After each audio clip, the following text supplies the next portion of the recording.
ya Sako. Mimi namuelewa kwa mwalimu ambaye kiangalia bado watu wana mashaka naye sometimes in psychology, kutaka kuwini jukwaa, kutaka kuwa karibu na mashabiki wake, yes, attachment ya mashabiki kwamba yeye ni mtu sahihi, kama amechaguliwa na viongozi, mtu sahihi kwa kazi husika. Kwa ile passion ya kupiga goti, kushangilia, emotions zile chinja, ni ile kutengeneza bond na attachment. Mtu anaona yes, mwalimu tunaye kwenye kila kitu. Ni perception tu kwamba mwalimu tunaye. Anafundisha na kuchinja, anajua vile vile. Anajua vile vile. Unasemaje? Bana, Singida wamepigwa 3-1. Hivi tunaweza tukasema wameshindwa kuwaheshimu Simba, au Simba ni daraja lingine tofauti na Singida Big Stars? Ukiniuliza hilo swali kwa namna ambavyo nimeuona mchezo, of course daraja linaangaliwa na inaonekana kwamba daraja la Simba na Singida liko wazi, lipo juu kwa upande wa Simba, lakini sometimes approach ya mwalimu inaweza ikaondoa hiyo daraja. Kwa mwalimu anataka timu ichezaje.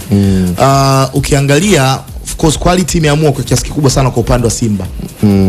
Nafasi zimepatikana, angalia goli alilofunga Baleke. Goli la kwanza ni finisher mzuri. Goli la pili afunga Saido kwa kimo chake. Lakini angalia anavyopiga header. Goli la tatu of course wote goal. Lakini baada ya ile 2-1 kutokana na goli la Bruno, kama game ili change. Na unajiuliza kwa nini Azizi Andambwile alikuwa anamlalamikia mwalimu kwamba ametolewa, lakini alikuwa slow, alikuwa ndani na kasi Andambwile. Yes, eneo la kiungo la Singida. Kwa kuna wakati kwa namna ambavyo Bruno alikuwa amesogezwa zaidi kucheza karibia na kina Kasengu Kazadi pamoja na Medi Kagere. Na alikuwa anafanya kazi yake vizuri kabisa, lakini alikuwa anakosa watu wa kumfanyia backup pindi timu inapofanya transition na kwenda kushambulia. Kwa ndio maana akamtoa akamuingiza mchezaji mwingine, lakini bado unaweza kaona nao Simba kajua huu ni mtego wa kocha Hans, namna gani ya kuutegua ili tukaendelea kuwa safe. Unaweza kaona namna ambavyo majukumu ya mchezaji mmoja kwa namna ambavyo mwalimu Robertinho alikuwa anataka kila mchezaji acheze yakabadilika, na unaona Simba kaanza wakaendelea kufanya pressing yale ya juu sana katika eneo la midfield kwenda katika eneo la nyuma la Singida United, wakijua fika kabisa kwamba wawa pace hana. Na the same applies umeona pia kwa Simba.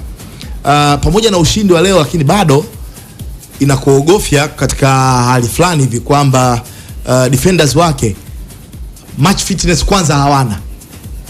Inonga skarudi kutoka kwenye injury. Match fitness hana. So tu Inonga hata kwa Unyango pace hana. Kutana na wachezaji ambao Unyango stoka hapo, Unyango ana mwendo. Kwa hiyo tunabariki kwamba Unyango hana mwendo na ndio maisha ya Simba. Unyango hana mwendo. Inonga akatoka kwenye injury na Inonga ndio anakimbia zaidi pale nyuma kuliko anavyokimbia Unyango au beki mwingine yote. Haipaswi kuwa hivyo.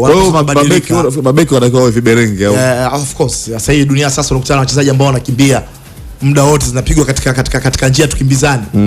Sasa utakuwa unashika misuli tu muda wote, unashika paja. Watu waenda kukufunga shehe. Watu waenda kukufunga.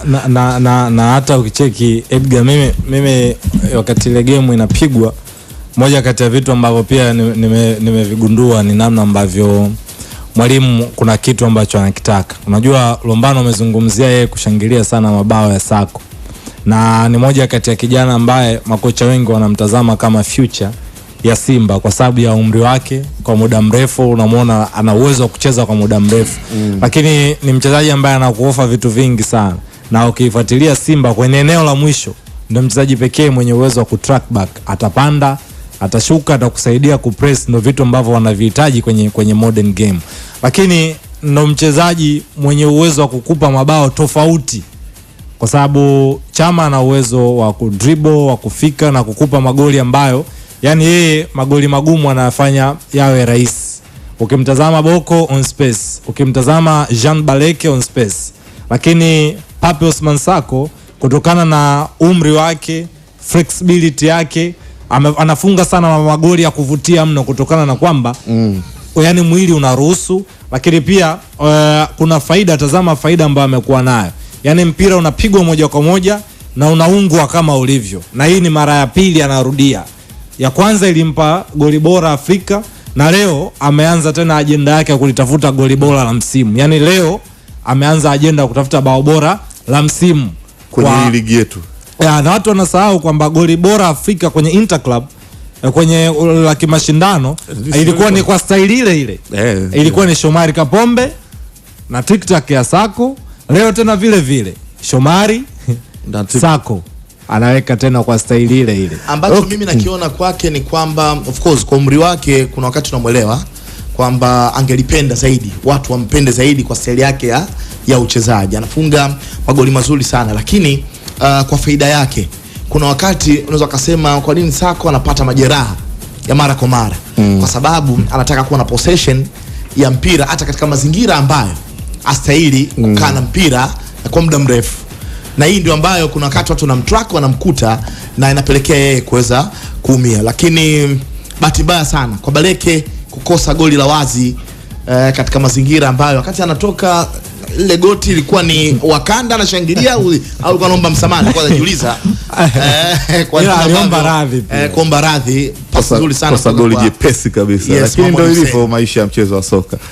Bana, kukumbusha tu ni kwamba kwenye mchongo pesa bwana tunaendelea kutoa mipango hapa. Kuna 700,000 smartphone pamoja na Bluetooth radio, lakini kama hiyo haitoshi kuna 3 pamoja na smart TV. Hivi vyote vinatoka leo kwa washindi wawili kwa shilingi 1,000 tu hivi sasa. Kabla tujaondoka, washindi wote wawili watakuwa wamekwisha patikana.